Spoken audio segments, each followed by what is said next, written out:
तो हेलो दोस्तों, शिवम क्लासेस धनबाद में आपका स्वागत है। तो आशा करते हो आप लोग अच्छे होंगे, स्वस्थ होंगे और मस्त होंगे और आप लोगों का तैयारी बहुत ही शानदार चल रहा होगा और चलना भी चाहिए, ठीक है। क्योंकि जैसा कि आप लोग जान रहे हैं, ग्रुप डी का एग्ज़ाम मतलब आपका अब ज़्यादा समय डिले नहीं होगा, एग्ज़ाम आपका टाइम पे हो करके ही रहेगा। तो बहुत सारे लोगों का मेरे पास इंक्वायरी था कि मैथ्स को कैसे करें, बहुत मतलब कमेंट दे रहे थे। फिर सोचा कि चलो मैथ एक बार बनाता हूँ, और उस कमेंट में था कि मैथ तो इतना पढ़ा फिर भी मैथ में मार्क्स नहीं बढ़ पा रहे हैं। क्योंकि देखिए, मैथ एक ऐसा सरदर्द है ना, अगर आप किसी भी वनडे एग्जाम से तैयारी करते हो और अगर आपका मैथ स्ट्रांग नहीं है, अगर आप मैथ में मार खा जा रहे हो, मार्क्स नहीं उठा पा रहे हो, तो आपके कहीं ना कहीं रिजल्ट में वो मतलब रिजल्ट नहीं हो पाता है मैथ के चलते। और मैथ एक ऐसा सरदर्द बहुत सारे लोगों के लिए भी होता है, ठीक है। तो उसके ऊपर हम लोग चर्चा करेंगे, क्योंकि सभी क्वेश्चन तो बन ही जाते हैं लगभग। रीजनिंग है, साइंस है, उसके ऊपर मेहनत करके कमांड कर सकते हो करंट के ऊपर, है ना।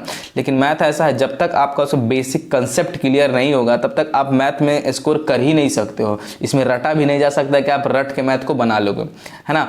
तो मैं अब पूरा स्ट्रैटेजी अच्छे ढंग से बनाऊंगा, और इतना कम समय जो भी बचा उस कम समय में भी आप कैसे अच्छे ढंग से भी कर सकते हो, ऐसा नहीं है। तो ये वीडियो उनके लिए बहुत ही इंपॉर्टेंट है जिनका मैथ में अच्छा स्कोर अभी भी नहीं आ पा रहा है, ठीक है। 25 में से 12-15 उनके लिए है ना। जिनका मैथ में अच्छा स्कोर आता है उनके लिए वीडियो एकदम नहीं है। जिनका नहीं आ रहा है, क्योंकि मैं उन चीज़ों को खुद एनालाइज किया, क्योंकि मेरा भी एक ऐसा समय था बहुत खराब मार्क्स आता था। मतलब मैथ में जब टेस्ट देता था तो 7-8 आता था, 30 में से जो भी टेस्ट देता था तो बहुत खराब मार्क्स आते थे। तो मैंने कैसे किया अपने मैथ को स्ट्रांग, है ना। और मेरे अभी भी अच्छे मार्क्स आ जाते हैं मैथ में, ठीक है। और बताता हूँ, देखो सबसे पहले क्या करना, दो तरह के एक स्टूडेंट होंगे यहाँ पर। एक जिनका मैथ में सिलेबस पूरा कंप्लीट है, अच्छे ढंग से सभी टॉपिक है, मैथ के जितने भी टॉपिक होते हैं वो कंप्लीट होगा। दूसरे एक स्टूडेंट होंगे जिनका मैथ्स का सिलेबस ही कंप्लीट नहीं होगा पूरे ढंग से या अच्छे तरीके से कंप्लीट होगा, लेकिन पूरा कंप्लीट नहीं होगा। तो देखिए, सबसे पहले बात करते हैं सिलेबस कंप्लीट होने के बावजूद भी आपके मैथ में मार्क्स नहीं आ रहे। तो सबसे पहले मैं अपना एक एग्जांपल देता हूँ। जब मैं पटना में रहता था, ठीक है, तो वहाँ से मैंने प्रिपरेशन स्टार्ट की थी, ठीक है। तो वहाँ जब मैथ था तो मैथ का मैंने पटना में बहुत एक अच्छे टीचर, उस समय के फेमस टीचर थे, 3-4 साल पहले की बात कर रहा हूँ, मतलब राठौड़ सर करके थे, बहुत अच्छे, बहुत जो वीडियो देख रहे हो पटना से उनको पता होगा, बहुत अच्छे पटना के बेस्ट टीचर थे मैथ में, वो गिने जाते। तो उनसे मैंने क्लास किया था। उनमें एक चीज़ था कि वो बहुत लेट घिसते थे, है ना। तो जब मैं उनके यहाँ ट्यूशन पढ़ा तो स्टार्टिंग 1-2 महीने जो कंप्लीट होते थे उसके क्वेश्चन तो मैथ के मेरे बनते थे, बाकी जो मेरा टॉपिक कंप्लीट नहीं था उसके क्वेश्चंस नहीं बनते थे। तो मैं भैया को बोलता, भैया मेरा मैथ का क्वेश्चंस नहीं बना रहा। जो रूम में भैया रहते थे उनको तो बोला, बाबू तुम्हारा सिलेबस पूरा कंप्लीट नहीं है, जब तक कंप्लीट नहीं होगा वो क्वेश्चंस कहाँ से बनेंगे तुमको। तो मुझे इस चीज़ें समझ में आया कि पहले हमको सिलेबस अच्छे ढंग से कंप्लीट करना। जैसे तैसे मैंने तो पूरा तो कंप्लीट किया नहीं, सर का नहीं हो पाया, वो बहुत लेट करते थे, है ना। तो जैसे तैसे वो भी दीवार के ऊपर मुझे बैठ के तैयारी करने, मुझे तो सीट भी नहीं मिला था उसमें, मतलब 1-1 हज़ार बच्चों का स्ट्रेंथ रहता था वहाँ ऑफलाइन में, है ना। मुझे सीट भी नहीं मिला, तो दीवार के ऊपर एक छोटा सा ऐसा जगह रहता था, उसके ऊपर मैंने बैठ के तैयारी किया और बार बार मेरा चप्पल भी नीचे गिर जाता था। जो लोग रहे उनको पता होगा, इतना भीड़ रहता था ना, गर्मी में ट्यूशन जाना, मतलब मैं हार गया था। 8 महीना मैंने क्लास किया, बोला अब हमसे ना हो पाएगा, ठीक है। तो हमने वो क्लास को छोड़ दिया। फिर उसके बाद मैंने ऑनलाइन, है ना, फिर जब जैसे मैं घर आ गया तो ऑनलाइन प्रिपरेशन की, है ना। ऑनलाइन के थ्रू मैंने राकेश यादव सर की वीडियो देखी, परसेंटेज की, CI की, इस तरह करते करते फिर राकेश यादव सर के जो नोट्स है ना, नोट्स वाले बुक है, उसकी मैंने पूरे अच्छे ढंग से प्रिपरेशन की और सारे नोट्स के थ्रू मैंने सिलेबस को कंप्लीट कर लिया। और फिर कंप्लीट करने के बाद फिर मैं जब क्वेश्चंस लगाता हूं तो ऐसा नहीं कि आपको क्वेश्चन जल्दी सब बनने लगेंगे, तो कुछ क्वेश्चन छूटेंगे भी। तो उसको क्या करना है, आपको अपने जो जो नोट्स हैं उसके थ्रू जाना है और उस तरह के सेम टाइप के क्वेश्चंस को लगाना है। तो मतलब तो दोस्तों, आप किसी भी गवर्नमेंट जॉब्स की प्रिपरेशन करते हो, रेलवे, SSC या बैंकिंग की, तो टेक्स्ट बुक आप लोगों के लिए बहुत ही अच्छा ऑफर लाया है।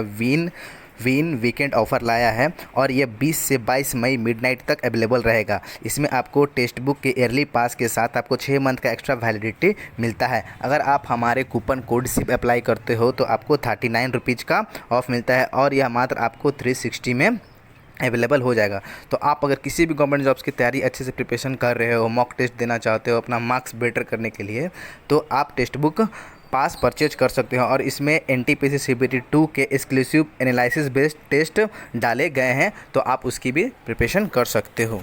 इस तरह करते करते आपका धीरे धीरे मैथ स्ट्रांग हो। तो घबराने के बाद सबसे पहले आप सिलेबस कंप्लीट पे थोड़ा ध्यान दीजिए। ऐसा नहीं है कि आप एक ही बार बैठ जाइए सिलेबस कंप्लीट करने पे, है ना। पैरेलल ढंग से जो भी आप मिसलेनियस क्वेश्चन या डेली क्वेश्चंस लगा रहे हैं उसके ऊपर लगाते जाइए। और उस मिसलेनियस क्वेश्चन आप लगा रहे हो 25-30 या जो भी डेली लगा रहे हो, तो उससे जो आपके क्वेश्चन फंस रहे हैं तो उसको सेम टाइप के क्वेश्चन को देखिए कि सेम पैटर्न के टाइप, सेम क्वेश्चन तो नहीं मिले, सेम पैटर्न के देखिए ये क्वेश्चन मेरे नोट्स में बनाए हैं, इसको नोट्स में किस तरह बनाया गया है ना, उस कॉन्सेप्ट को जानिए, शॉर्ट तरीके में नोट्स में कैसे बनाएं उस चीज़ को सीखिए। धीरे धीरे करते करते आप इस तरह करते करते अलग अलग टॉपिक के करते करते आपका एक तो नोट्स भी रिवीजन होते जाएगा आराम से, और आपका उस क्वेश्चन के ऊपर कमांड भी धीरे धीरे होते जाएगा। ठीक है, तो ये तो आपको सबसे पहले करना है। और बताता हूँ जिनका सिलेबस इनकम्प्लीट है, तो जिसका सिलेबस इनकम्प्लीट है वो उनको थोड़ा सा हार्डवर्क करने की ज़रूरत है, क्योंकि मैथ में जब तक आप सिलेबस कंप्लीट नहीं करोगे और आप चाहोगे कि इस टॉपिक के मैथ को आराम से बना लो तो वो पॉसिबल नहीं है। तो उस चीज़ का सबसे पहले आपको ध्यान रखना कि सिलेबस कंप्लीट करो। अब सिलेबस कैसे कंप्लीट करोगे, तो बहुत सारे ऑनलाइन टीचर, बहुत अच्छे अच्छे टीचर जिन्होंने अच्छे ढंग से मैथ्स को पढ़ाया है, या जो टॉपिक कोई सिंगल वीडियो भी लाते हैं कि एवरेज खत्म कर दिया तो आपका एवरेज के उसके थ्रू भी देख सकते हो। कोई भी ऑनलाइन टीचर है ना, या राकेश यादव सर की भी परसेंटेज की वीडियो डली हुई, सीआई की वीडियो करना चाहते हो तो 2 चैप्टर तो वहाँ से कंप्लीट हो जाएगा, है ना। या ऑनलाइन बैच जिन्होंने लिया वहाँ से मतलब कहने का मतलब कि सिलेबस को पहले अच्छे ढंग से कंप्लीट कीजिए और एक साइड से आप मिसलेनियस क्वेश्चन को डेली बनाइए। और सबसे अच्छा वे बताता हूँ, देखिए आपको डेली क्या करना है, ये सब चीज़ तो करना, सिलेबस आपको कंप्लीट करना ही है ना, और डेली प्रैक्टिस। और डेली आपको 50 क्वेश्चन मिसलेनियस के लगाने हैं। 50 क्वेश्चन मिसलेनियस के लगाओगे तो ऐसा नहीं कि 50 के 50 बन जाएंगे, लगभग 8-10 क्वेश्चन हो गए जैसे आपको परेशान करेंगे, वो बनेगा नहीं। तो उस क्वेश्चन को एनालिसिस अच्छे ढंग से करना कि क्वेश्चन हमसे क्यों नहीं बना। अगर बहुत सारे क्वेश्चन बन भी जाएंगे तो टाइम टेकिंग हुआ होगा, तो उस क्वेश्चन को देखना इसमें मैंने टाइम क्यों लिया, तो उसको आपको क्या करना, किसी ऑनलाइन टीचर्स के थ्रू उस टाइप के जो क्वेश्चन को सॉल्व कराया शॉर्ट तरीका में, चाहे आपने नोट्स में भी उसको शॉर्ट तरीका में बनाया, तो उस चीज़ को फॉलो करने का कोशिश डेली करें। और मिसलेनियस क्वेश्चन को डेली प्रैक्टिस करना, और डेली मैथ के क्वेश्चन आप मिसलेनियस डेली लगाओ। डेली आपको 50 तो एनी हाउ लगाना है। मिसलेनियस डेली लगाने से क्या होगा कि जब आप टेस्ट दोगे ना, आपका कॉन्फिडेंस लेवल बढ़ेगा और आप क्वेश्चंस को जानने लगोगे मिसलेनियस क्वेश्चन बनाने के थ्रू टेस्ट में, कि किस क्वेश्चन को हमको अटेम्प्ट करना है, किस क्वेश्चन को। कोई क्वेश्चन आप मिसलेनियस क्वेश्चन अगर डेली लगा रहे हो तो आप क्वेश्चन टेस्ट में क्वेश्चन से देख के पकड़ लोगे कि ये थोड़ा टाइम टेकिंग क्वेश्चन है, इसको स्किप करो। ये क्वेश्चन और ये भी क्वेश्चन पकड़ लोगे, ये क्वेश्चन आपसे बनेगा ही नहीं क्योंकि हम इसके ऊपर बनाए नहीं है, प्रैक्टिस ही नहीं किया इसका, तो उसको भी आप स्किप करोगे। तो ऐसे क्या होगा, आपका ऊपर पूरा कमांड होगा मैथ में कितना क्वेश्चन हम बना सकते हैं, और जो नहीं क्वेश्चन बनेगा उसको आप छोड़ भी दोगे, तो ऐसे क्या होगा, टेस्ट में टाइम भी बचेगा। और फिर जब एनालिसिस करोगे, जो क्वेश्चन आपने छोड़ा है उसको ढंग से एनालिसिस करो, आप उसको नोट्स के थ्रू देखो कैसे सॉल्व होगा, ठीक है।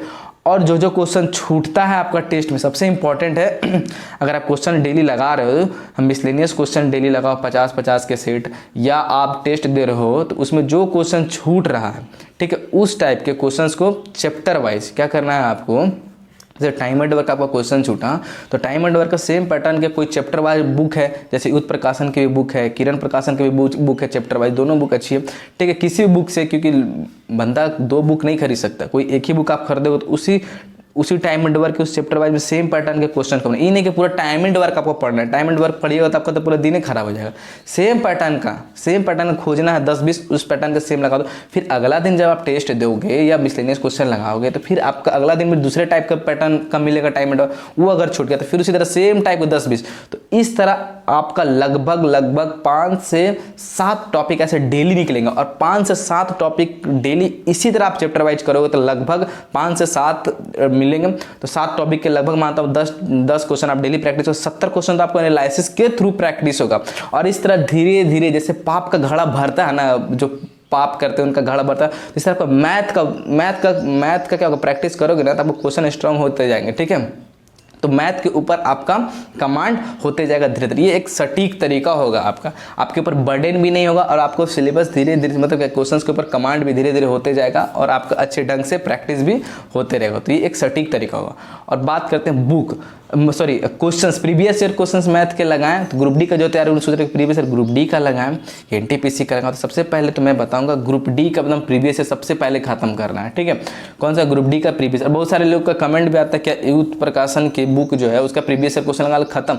देखिए ऐसा नहीं है, ठीक है। एनटीपीसी का भी क्वेश्चन आपको उठा के दे सकता है इस बार ग्रुप डी में, क्या गारंटी है ना। तो कभी भी आप अपने आप को संतुष्ट मत मानो कि मैं संतुष्ट ये हो गया, इतना ही आ जाए, इतना पड़ गया।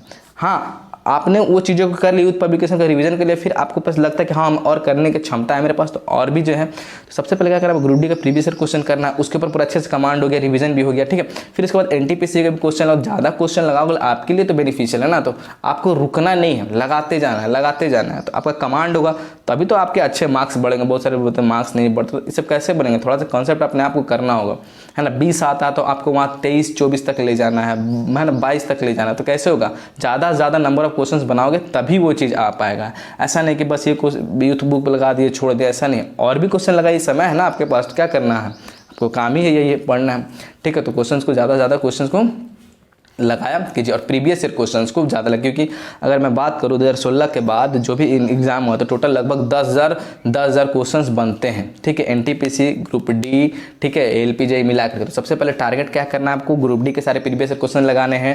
2018 में लगभग 2500 क्वेश्चन वो हो गया। फिर एनटीपीसी के क्वेश्चन आपको लगाने हैं, ठीक है। तो एनटीपीसी CBT 1 में लगभग बात करेंगे तो 4200 क्वेश्चन टोटल पूछेंगे, उसके बाद वो लगाना है, पहले ग्रुप डी फिर एनटीपीसी फिर उसके बाद जो बचता है, ठीक है। और मिसलेनियस क्वेश्चन तो डेली दे रहे टेलीग्राम चैनल से, उसको करना ही करना है। तो एकदम बर्डन नहीं लेना है, आराम से करना है, आराम से होगा। ये मत सोचिए कि मेरा मार्क्स कम आ रहा, बढ़ेगा नहीं। प्रैक्टिस कीजिए, जैसा बताया हूँ उस तरह भी आप लोग फॉलो कर सकते, क्योंकि मेरा भी एक समय ऐसा था कि बहुत ख़राब मार्क्स आता था, लेकिन धीरे धीरे चीज़ों को मैंने एनालिसिस करता गया, अपने नोट से रिलेट करता गया, है ना, चैप्टर कंप्लीट करने के बाद तो फिर धीरे धीरे आपका मार्क्स इंप्रूव होगा। और हाँ, एक फार्मूला कॉपी आप लोग जरूर बनाएं, ठीक है।